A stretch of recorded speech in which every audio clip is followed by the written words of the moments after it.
이제 문제를 이어서 이제 보게 되면 지난번에 9번까지 했고 우리 8번 안 해가지고 이제 8번을 먼저 본 다음에 10번을 먼저 보도록 할게. 그래서 8번을 보게 되면 이제 콩팥의 기능에 대한 설명으로 옳은 것은 이라고 나와 있는데 이것은 페이지 450쪽.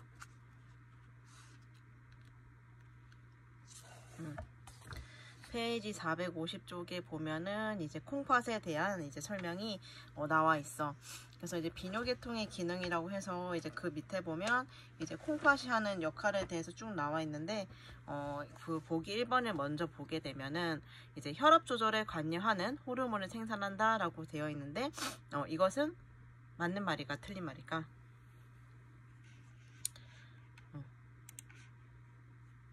맞는 말이지. 이 혈압 조절에 관여하는 호르몬을 생성한다고 되어 있는데 이제 우리가 레닌이라는 호르몬을 이제 콩팥에 생성을 하게 돼.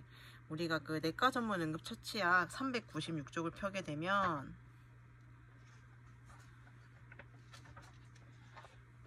내과 전문 응급처치약 이제 396쪽 그 보기 전에 이게 그 393쪽에 보면 콩팥 생리라고 나와 있어. 여기에 이어서 쭉 설명이 나와 있는데 396쪽에 보면은 동맥 혈압 조절이라는 그 글씨가 나와 있거든.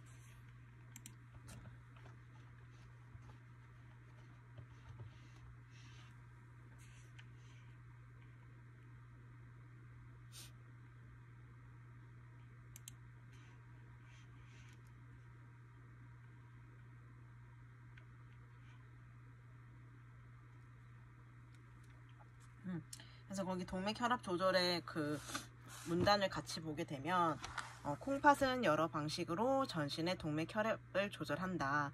장기간에 걸쳐서 콩팥은 인체의 수분과 전해질 균형을 조절하며 따라서 혈량을 건강 수준으로 유지시킨다. 게다가 토리 모혈관 세포에 인접한 특수세포 토리 곁세포는 레닌이라 불리는 효소를 방출하여 저혈압에 반응한다. 몇 초간의 방출이 지나면 레닌은 상당량의 능동적 호르몬인 안지오텐신 1을 생성한다. 안지오텐신 1이 허파를 통해 흐를 때 안지오텐신 전환 효소가 즉각적으로 동맥 혈압을 상승시키는 강력한 혈관 수축제인 안지오텐신 2를 생성한다. 이 안지오텐신 2는 콩팥 세뇨관 세포와 부신세포 모두에 작용하며 부신세포에 알도스테론을 분비한다. 그래서 레닌 안지오텐신 체계가 고혈압뿐만 아니라 혈압 유지에 가진 역할은 좀 더 상세히 다루고 있다라고 나와 있어. 그래서 이제 보기 1번은 이제 맞는 말이 되겠고 보기 2번을 보게 되면 제흡수와 분비가 가장 활발히 이루어지는 것은 토리 쪽 곱슬세간이다 라고 되어 있는데 이 토리 쪽 곱슬세간이라고 하면 우리가 몸 쪽 곱슬세간이랑 같은 말이란 말이지. 그래서 책으로 다시 기초의학 책을 보게 되면 그 바로 이제 452쪽에 콩팥 세간 제흡수가 나와 있어. 거기에서 이제 각 부위의 제흡수에서 두 번째 점을 보게 되면은 이제 이 보기에 대한 설명이 나와 있는데 제흡수와 분비가 가장 활발히 이루어지는 것은 몸쪽 곱슬세간이다. 그렇다 하면 이 2번도 맞는 말이야. 그렇게 해서 이 문제에 대한 답은 1, 2번 두 개 다 답이어서 둘 중에 하나만 체크했어도 이제 맞는 걸로 될 거야. 그렇게 해서 이제 이 8번의 답은 1번, 2번이 되겠어. 그 다음 거를 이제 보게 되면 3번인데 알도스테론은 나트륨의 제흡수를 억제한다라고 되어 있는데 이것 또한 책에 나와 있어. 어디에 있냐고 하면 453쪽에 그 나트륨의 제흡수 위의 점을 보게 되면 알도스테론 땡땡이라고 나와 있어. 여기 설명을 보면 이제 부신에서 분비되고 세간에 작용해서 나트륨의 제흡수를 촉진을 한다. 그래서 보기에는 억제라고 나와 있기 때문에 이것은 틀린 문제가 되겠다. 그리고 이제 4번 콩팥 세간고리의 굵은 부위에서 이제 물의 제흡수가 이루어진다. 그래서 물의 제흡수 파트를 보게 되면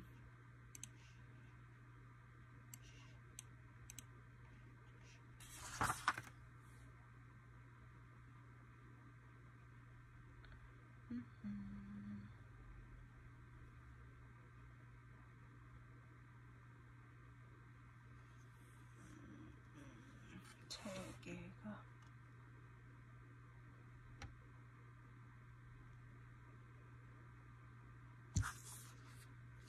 나와 있나?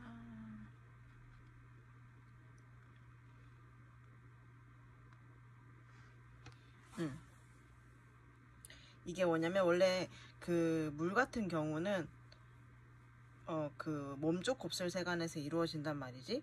근데 이제 그 책에 보면은 콩팥 세간고리의 굵은 이제 부위에서 물의 재흡수가 이루어진다고 되어 있어. 그래서 이게 책에는 있나? 콩팥 세간고리.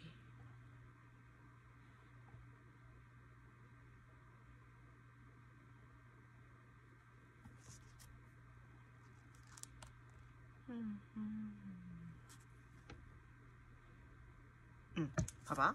여기 우리가 400 아까 어디였지?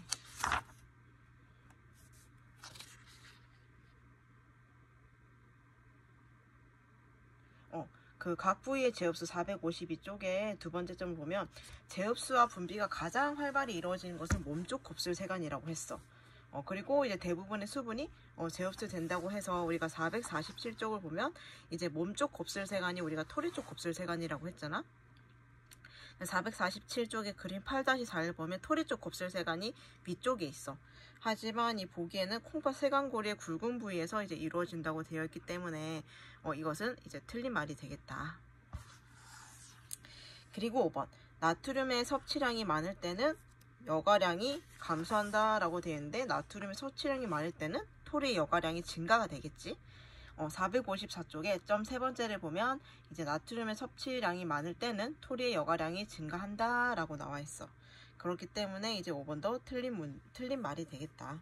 그래서 8번의 답은 1, 2번이 정답이다. 그래서 1번 또는 2번 둘 중에 하나만 체크해도 이제 맞는 거라고 할 수가 있겠어. 그 다음에 이제 10번 문제를 보게 되면 생체의 일반적인 면역 반응과 동일한 기전을 가지면서 부적절한 면역 반응을 나타내는 것을 우리가 무엇이라고 하는가 라고 되어 있는데 이것은 페이지 106쪽 106쪽에 보면 이제 과민 반응이 나와 있어. 일단 이 질문에 대한 답은 과민 반응인데 과민 반응의 설명을 한번 같이 보도록 할게. 생체의 일반적인 면역 반응과 동일한 기전을 가지면서 부적절한 면역 반응을 나타내는 것을 과민 반응 또는 알레르기 반응이라고 한다. 그렇게 해서 이제 10번의 답은 이제 3번이 되겠다. 그래서 우리가 과민 반응에도 총 몇 가지가 있었니? 1형, 2형, 3형, 4형, 5형이 있었어. 그래서 간단하게 짚고 한번 넘어가 볼게. 제 1형 과민 반응이 우리가 알고 있는 이제 아나필락시스형이 여기에 속하는 거고 세 번째 점을 보면 히스타민, 세로토닌, 호상구 유주인자 등은 혈관의 투과성을 높이고 세기관지 등의 평활근 수축을 일으키며 선세포로 하여금 분비를 촉진해서 강한 염증 반응을 일으킨다. 그 밑에 꽃가루, 먼지, 진드기, 동물의 털, 식물 등의 과민 반응을 일으키는데 이러한 항원을 알레젠이라 하고 이때 항체인 IgE를 레아진이라고 한다.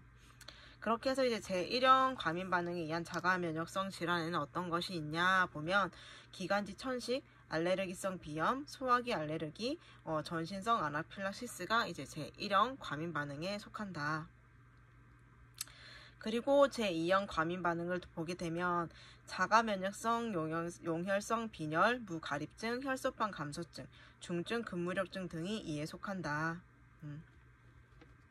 그래서 이 제2형 과민 반응의 이제 대표적인 질환이 뭔지 보면 신생아 중증 황달, 그리고 약제 알레르기, 제2형 과민 반응에 의한 자가 면역성 질환이 여기에 속한다. 그리고 이제 제3형 과민 반응을 보면 이제 항원항체 반응물이라고 할 수가 있어.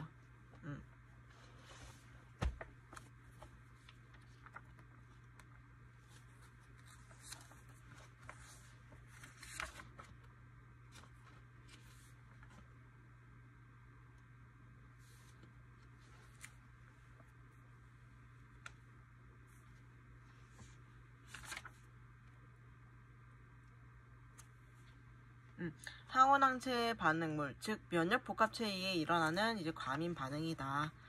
그래서 이제 제2형은 항원이 세포에 붙어 있으나 제3형은 세포와 무관한 것이 차이점이다. 그래서 이제 제3형 과민 반응에 의한 대표적인 질환을 보면 이제 사구체 신염, 혈청병, 이제 전신성 홍반성 낭창, 그리고 만성 류마티스성 관절염이 이제 여기에 속한다. 그리고 이제 제4형을 보게 되면 이 제4형은 T림프구에 의해서 일어나는 세포 매개성 과민 반응이라고 할 수가 있어. 그래서 항체나 보체에 매개가 없는 것이 특징이고, 이 T세포엔 염증 반응이 나타나는 지연형 과민 반응과 T세포가 다른 세포를 살해하는 T세포 매개세포 독성 반응으로 이제 나눌 수가 있다. 그래서 여기에 해당되는 질환은 이제 접촉성 피부염, 유가종성 염증, 이식거부 반응이 여기에 속한다. 그리고 O형은 이제 자극형 과민 반응으로 항원 물질이 밖에서 자극을 부여를 한다. 그래서 여기에 해당되는 대표적인 질환은 갑상선 중독증, 중증 근무력증, 인슐린 저항성 당뇨병이 이제 여기에 속하게 된다. 그래서 우리 과민 반응의 그 각각에 해당되는 질병을 한 번씩 보는 게 좋을 것 같아. 그렇게 해서 이제 10번의 답은 이제 과민 반응 3번이었어.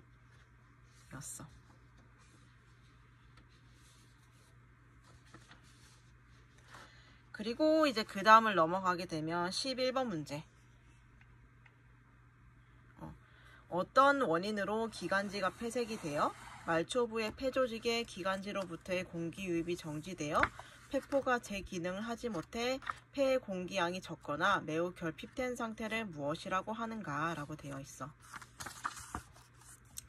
그래서 여기에 해당되는 설명은 이제 무엇인가.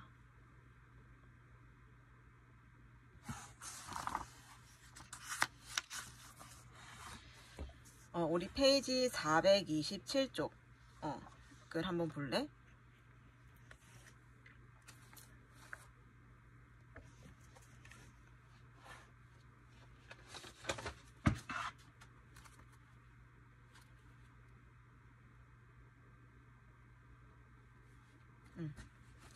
그 427쪽에 보면 어떠한 질병이 나와 있니? 무기폐가 나와 있어. 무기폐.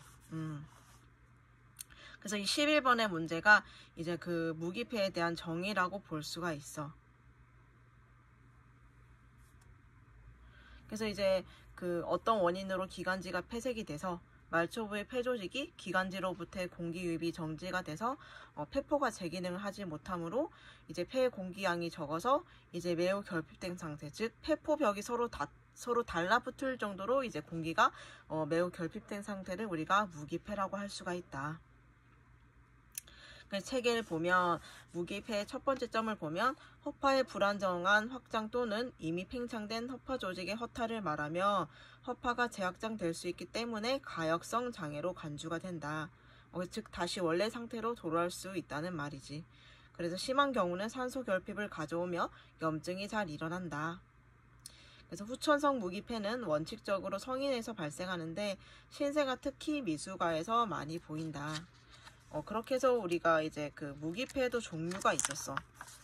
뒤에 그 밑에 보면 태아성 무기폐, 이제 후천성 무기폐, 압박성 무기폐, 그리고 폐색성 무기폐, 수축성 무기폐, 반상 무기폐, 이렇게 종류가 나와 있는데, 태아성 무기폐를 보게 되면 태아의 허파는 태생우기에 활발하게 발육하는데 허파가리가 아직 허탈되어 있고 허파가리 벽도 접혀져 있어서 전혀 공기를 함유하지 못하는 경우에 이제 태아성 무기폐가 발생을 한다. 그렇다면 우리가 이 무기폐 종류가 지금 몇 가지가 있니? 하나, 둘, 셋, 넷, 다섯, 여섯 가지가 있는데 여기 중에서 가장 흔히 발생하는 무기폐는 무엇인가 하면 428쪽에 폐쇄성 무기폐야. 폐색성 무기폐랑 같은 말이 폐쇄성 무기폐야. 그래서 이게 가장 흔하다. 그 설명을 보면 이제 기관지 내강이 폐색이 되어 허파가리각 내에 함유되어 있던 공기가 서서히 흡수되어 허파가리가 허탈이 된다. 그래서 이게 가장 많이 발생한다. 그렇게 해서 이제 11번의 답은 5번 무기폐가 되겠고, 그 다음 문제를 보게 되면 이제 황달에 대한 이제 그 문제가 나와 있어. 이 황달은 몇 페이지에 있냐고 하면 392쪽.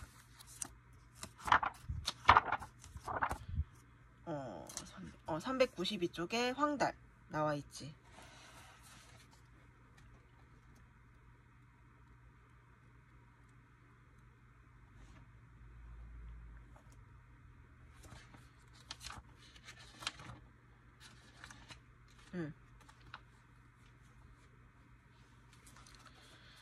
이제 황달이라고 하면 이제 보통 이제 쓸개간이 막혀서 쓸개즙이 이제 간으로 역류하면서 우리가 황달을 유발하게 되는데, 이제 우리 황달이라고 딱 하면은 떠오르는 그 단어가 있어. 우리가 피검사에서 봐야 될 항목이 어떤 거니? 황달이라고 하면 빌리루빈이지. 이제 그 황달이랑 빌리루빈이 연관이 있는데, 책에 보면은 혈중의 빌리루빈 색소가 과잉 상태로 된 것이며, 원인은 빌리루빈의 과잉 생산, 합성 결여, 간후성 폐쇄 등으로 볼 수가 있다. 그래서 우리가 과량의 이제 빌리루빈이 조직으로 새어나가면 그때 우리가 이제 피부라든지 점막, 공막이 노란색으로 변해. 그래서 황달이 심한 색은 딱 피부만 봐도 약간 노랗거나 공막, 점막 등이 노란데, 이것이 이제 과량의 빌리루빈이 조직으로 새어나가서 발생하는 거야. 그래서 마저 설명을 보게 되면, 작은 창자 내로의 쓸개즙 배설이 장애되어 혈중의 쓸개즙 색소가 증가되고 눈의 각막, 피부 등의 황달색으로 착색이 된다. 그래서 이 황달에도 종류가 있어. 폐쇄성 황달, 간세포성 황달, 이제 용혈성 황달. 이렇게 있는데, 문제를 먼저 보게 되면 이제 황달에 대한 설명으로 옳은 것은 있는데, 1번을 보게 되면 과량의 빌리루빈이 조직으로 새어나가면 피부, 점막, 공막이 노란색으로 변한다. 그렇게 해서 답은 1번이 되겠고, 2번을 보게 되면 폐쇄성 황달은 효소결핍으로 인해 발생을 한다. 틀린 말이지. 효소결핍으로 인해 발생하는 것은 우리가 그 간세포성 황달이야. 그 392쪽에 황달의 네 번째 점을 보면 간세포성 황달이 나와 있어. 그것이 효소결핍으로 인해 발생을 한다. 그래서 이제 2번은 틀린 문제가 되겠고, 3번을 보면 용혈성 황달은 당간이나 담석에 문제가 있을 시 발생을 한다. 이것도 틀린 말이고, 이 당간이나 담석에 문제가 생길 시 발생하는 황달은 폐쇄성 황달이야. 그리고 용혈성 황달 설명을 보게 되면 뱀독이나 ABO형 부적합 수혈 등에 의해서 발생을 한다. 그래서 그로 인해서 4번도 틀린 말이라고 할 수가 있겠지. 그리고 5번, 체내에서 빌리루빈이 적게 생산될 때 발생한다. 아니지? 과잉으로 발생했을 때 발생을 한다. 그렇기 때문에 12번의 답은 이제 1번이 되겠다.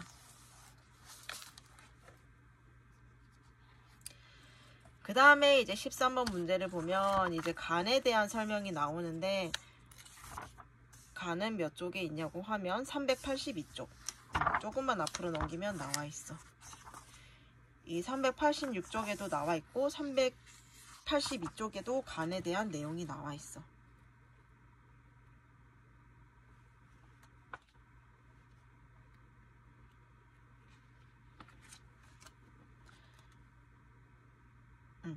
그래서 이제 간 문제를 보게 되면 간에 대한 설명으로 옳은 것은 이야. 그래서 1번부터 보게 되면 간으로 출입하는 혈관은 세 종류로 고유 간동맥, 문맥, 간정맥이다. 해서 이것은 책에 어디에 나와 있냐면 383쪽에 우리 마지막 점 있어.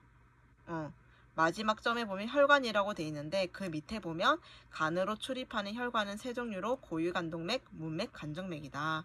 그렇게 해서 1번이 맞는 말이라서 답은 1번이고, 2번을 보면 왼쪽은 두껍고 오른쪽은 가늘다 라고 되어 있어. 이것은 말이 반대로 됐지? 오른쪽이 두껍고 이제 왼쪽이 가늘다.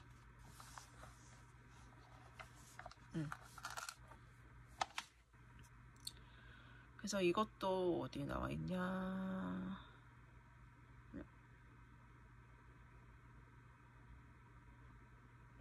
383쪽에 그 혈관 점 위에 점에 보면 오른쪽은 두껍고 왼쪽은 가늘다 라고 나와 있어.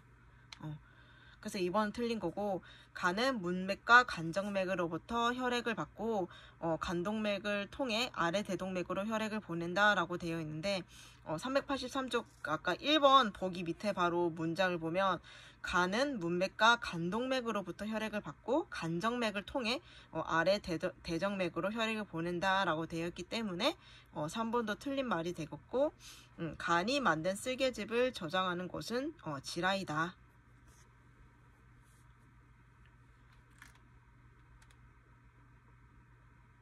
그래서 이것도 틀린 말이 되겠고, 5번 간은 몸속의 기관 중에서 가장 크다. 틀렸어. 그 382쪽의 간 설명의 첫 번째 점을 보면 성인 남자는 약 1.5kg, 여자는 약 1.2kg 정도의 인체에서 가장 큰 셈이야. 그래서 인체에서 가장 큰 셈은 무엇인가 라고 하면 간이라고 할 수 있는데, 몸속에서 가장 큰 기관은 무엇인가 라고 하면 간이 아니라 피부야. 피부가 가장 크고 두 번째로 큰 기관이 간이야. 그렇기 때문에 5번도 틀린 말이어서 이제 13번의 답은 1번이다. 그래서 간을 본 김에 우리가 이제 그 간에 대해서 설명 적힌 거를 한 번씩 읽어보도록 할게. 그래서 그 382쪽의 첫 번째 점은 읽었고, 그 밑에부터 이어서 보면 간 소엽의 중간에는 중심정맥이 종주하고 그 주변에 간세포줄이 방사상으로 배열한다. 그리고 대부분 복막에 의해서 쌓여 있고 복막 안에 오른쪽 위쪽으로 가로막 아래면에 위치한다. 그리고 간은 복막에 의해 칸막이처럼 쳐져 있으며 간세포줄과 굴 모세혈관이 주체로 풍부한 혈액을 갖는 연한 암적 갈색을 나타낸다. 그리고 윗면으로부터는 갓낫 인대에 의해서 왼쪽과 오른쪽 옆으로 구분이 되고 아랫면에서는 다시 양옆 사이에 끼어있는 방역엽과 꼬리엽으로 구분이 된다. 그래서 육각형 간소엽의 중심부에는 중심정맥이 관통하고 오른쪽은 두껍고 왼쪽은 가늘다.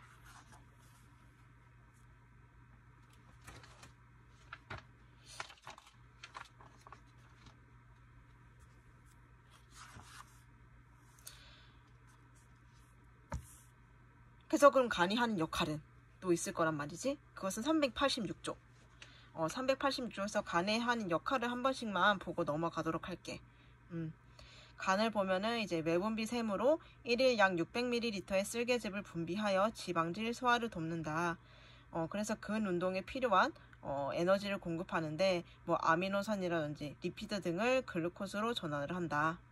그리고 단백질 합성에도 관여를 하고 비타민 저장, 그리고 항혈액 응고제인 헤파린을 생산하고 해독작용에 굉장히 중요한 역할을 한다.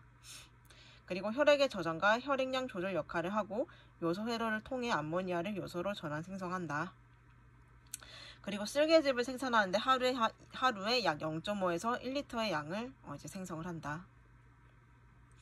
그래서 그 밑에서 세 번째 점에도 나와 있듯이 간은 인체에서 가장 큰 셈으로 무게는 약 1200에서 1600g 정도이고 배 안에 위 오른쪽 거의 4분의 1을 차지한다. 그래서 우리가 간이 우리 몸에 있어서 상당히 중요한 역할을 한다.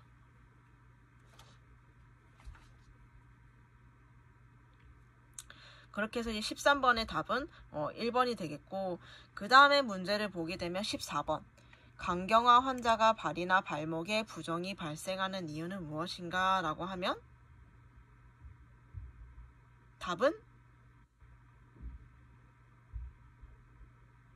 3번. 알부민 감소다.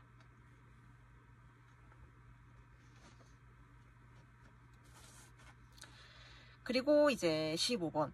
간기능 장애 시 다음 검사 중 혈중 농도가 올라가는 것은 무엇인가? 간하면 딱 떠오르는 그 몇 가지 피검사들 그리고 요소들이 있어. 일단 빌리루빈이 떠오를 거야, 얘들아. 그래서 빌리루빈에 해당되는 게 1번, 2번, 5번이야. 그 다음에 뭘까?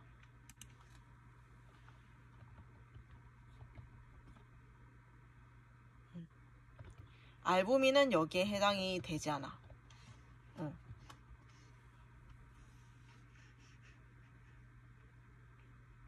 답은 그 빌리루빈과 알칼리 인산 분해 효소야. 알칼리 인산 분해 효소가 얘들아, 알칼리 포스파타제라고 너희 혹시 들어봤니? 병원에서 실습을 했으면 이거 피 검사를 볼 때 알칼리 포스파타제 ALP라는 그게 그 알칼리 그 분해 효소거든. 같은 말걸로 알칼리 분해 효소랑 알칼리 포스파타제가 같은 거야. ALP.